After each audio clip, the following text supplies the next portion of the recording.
Alguna vez me topé con un video titulado Todo es un remix. Una idea simple pero con bastante sentido. Nada surge de la nada. Todo lo que creamos desde la expresión creativa es una reinterpretación de lo que vino antes. Y el cine, por supuesto, no es la excepción.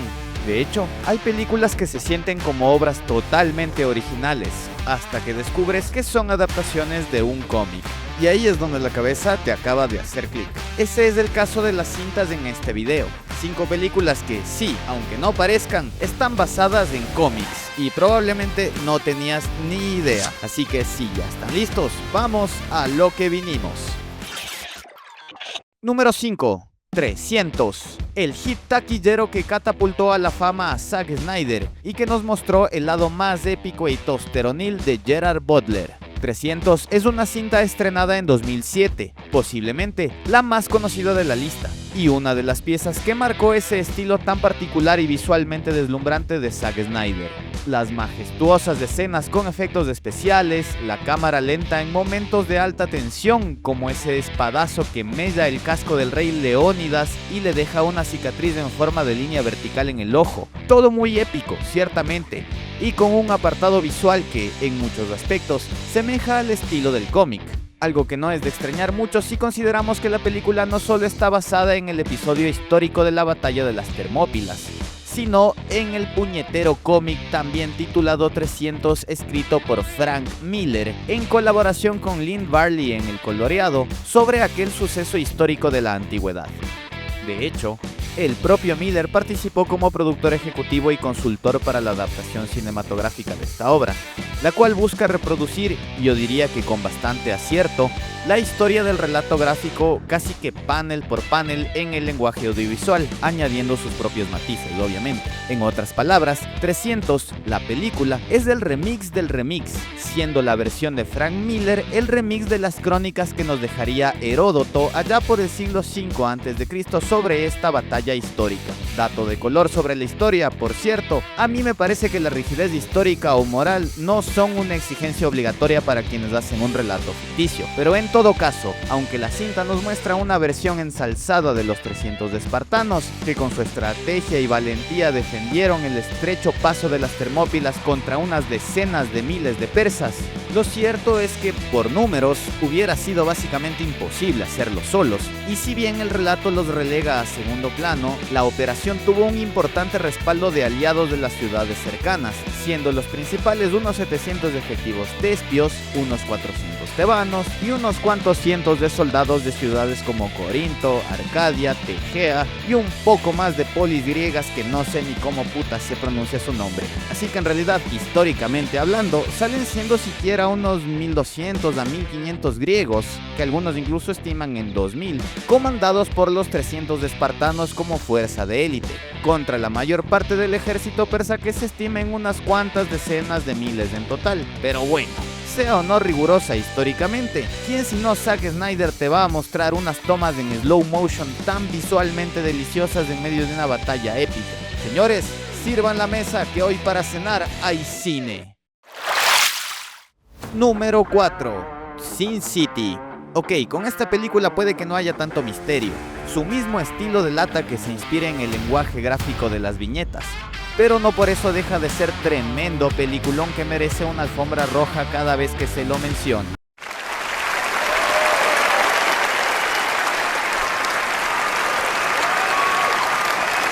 Codirigida por Frank Miller y Robert Rodríguez y con Quentin Tarantino como director invitado, Sin City, la película, es una adaptación parcial de la novela gráfica titulada con el mismo nombre y creada por ¿adivina quién? Sí, el mismo Frank Miller. La casualidad.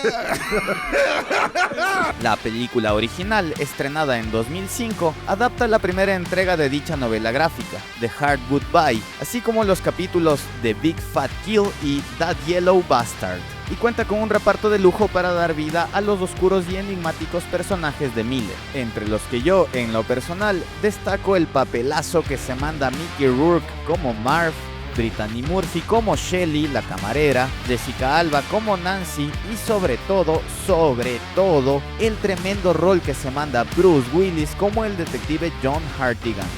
La cinta replica varios elementos propios de la narrativa del cómic, así como varios aspectos propios de esta novela gráfica en particular, como la tonalidad de estilo noir, la intensa desaturación selectiva, que aparece en momentos de alta tensión narrativa o emocional, o la descomunal fuerza, brutalidad y extravagancia de sus personajes.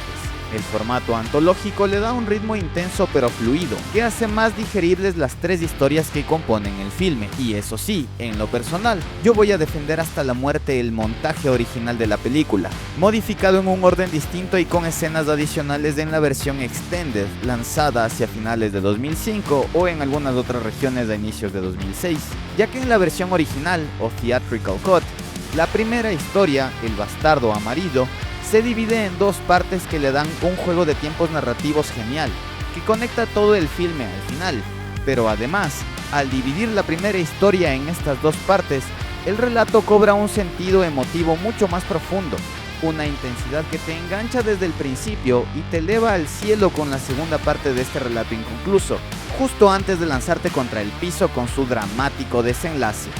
Es el fragmento perfecto para culminar este viaje de sangre, misterio y color parcialmente desaturado, y lo termina con una victoria tan dolorosa como inapelable. Una joven vive, un anciano muere, un trato justo. Número 3. A History of Violence. Entramos al terreno de películas que alguien por ahí viendo el video quizás y recién se entera de que existen. A History of Violence es una cinta de género thriller de acción, donde un hombre de familia bondadoso y trabajador de mediana edad llamado Tom Stoll, un buen día, tiene que lidiar en su cafetería con un asaltante, y aunque parece luchar con toda su fuerza contra su instinto primario de defenderse, al final lo desata, en un acto valiente que no solo salva su negocio y lo vuelve una suerte de héroe local, sino que revela en él un inquietante e inexplicable talento para desvivir gente. Este será el punto de partida para un huracán de acontecimientos que revelarán, a retazos violentos e incompletos, la profunda oscuridad que envuelve a Tom y su pasado. Una historia apasionante, demoledora, con giros inesperados y una violencia que no será abundante, extrema ni explícitamente gráfica, pero que ataca en los puntos exactos para erizarte la piel. Dirigida por David Cronenberg, nombre insigne del terror cinematográfico en Hollywood, y protagonizada por Viggo Mortensen, mejor conocido como Aragorn en la trilogía del Señor de los Anillos. Esta película no solo es un thriller que te tendrá pegado al asiento hasta el final, sino también la adaptación cinematográfica de una novela gráfica escrita en 1997 por John Wagner e ilustrada por Vince Locke, y publicada por Paradox Press, editorial propiedad nada más y nada menos que de DC Comics. La casualidad. Un dato de color que tiende a pasar desapercibido al ver la cinta, cuya crudeza y tensión se alejan un tanto del lenguaje del cómic, pero marcan un sello visual y narrativo propio del estilo de su director, quien normalmente se enfoca en el horror corporal, pero en esta ocasión explora en otros terrenos y hace de este filme un relato humano, sin incidencia de monstruos de fantasía ni elementos sobrenaturales, pero que aún así sigue siendo una experiencia aterradora de visualizar. Número 2. Ichi the Killer. Si eres un otaku, como quienes conformamos este canal, es posible que hayas llegado a esta peli por curiosidad sobre el manga, aunque hay casos en viceversa. Pero si eres una persona normal, común y corriente que se baña todos los días y ves cine normie, quizás quieras una servilleta porque aquí entramos en el terreno de las películas genuinamente what the fuck. Y no es para menos si hablamos de una película dirigida por Takashi Miike. Puede que en este hemisferio el nombre no te suene mucho, pero el güey es uno de los directores más prolíficos del Japón moderno, contando una larga lista de películas que cada una fácil da para todo un análisis de su narrativa todo what the fuck y su estética visual particular, además de que ha dirigido un montón de producciones escénicas y varios capítulos en series de terror y misterio para televisión. En esta ocasión, es el encargado de llevar a la gran pantalla un relato basado en el manga homónimo de Hideo Yamamoto. La historia, en ambos casos, gira en torno a Ichi, un hombre mentalmente perturbado, de aparente carácter frágil y sensible, pero al que nada más basta soltarle la señal correcta para convertirlo en una implacable máquina de desvivir a quien se le cruce en el camino, ya sea a puño limpio o a navajazos con las cuchillas que esconden sus talones.